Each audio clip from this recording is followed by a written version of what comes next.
Hi, it's Philip. Greetings from Paris Haute Couture and see you soon on FashionTV.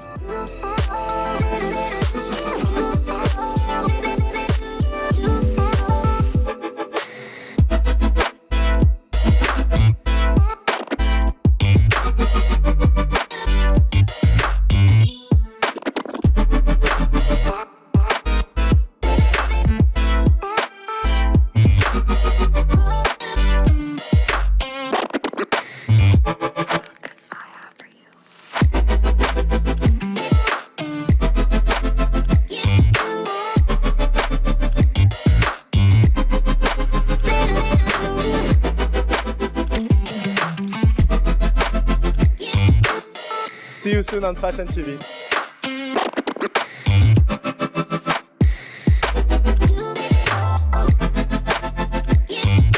Hi, I'm OG. I'm a French singer. I'm 19 and I love this brand. I'm really excited to be there. See you soon on FashionTV.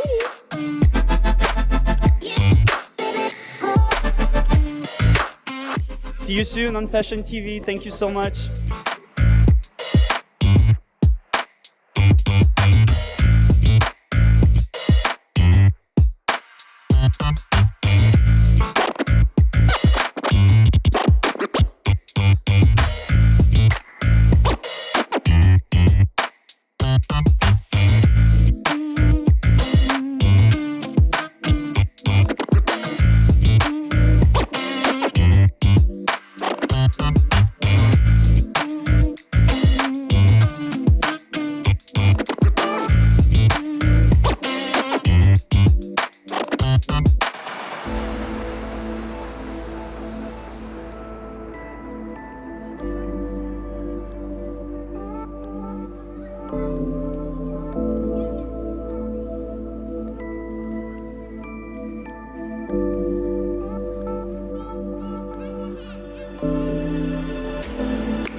the idea is in the actual situation with Livia, we was thinking what is that can give everybody independence, and we say, okay, everybody can produce his own energy, and the idea of fixing photovoltaic or piezo on the shoes can bring autonomy to everybody. But nobody was doing this in the couture. Yeah. So we mixed, let's say, our imaginations with this high-tech technology. Yeah, it's 5 moons, but it was 5 around the sun. So we started So the black sun, the blue, we got the aurore boreal, and after that it was the silver night. Also, it's around the sun and the shadow, and it was the idea. Fix in every shoe, and this is, let's say, a message to all the industries that can move more fast than us in the couture, and maybe do it for everybody. We can do a system that can produce energy when you walk. So you can charge your phone, you can put this or stock this energy in a battery, and then you can use for what you want this energy. Just walking can produce energy. We put this system in the shoes. In running, for example, she can produce her own energy, for example, to charge her phone. So this was the idea. A superhero always. We love her, and she's wearing the dresses. Amazing. She's really amazing. So, and we like her personality also. Very And I am a big fan. Yes.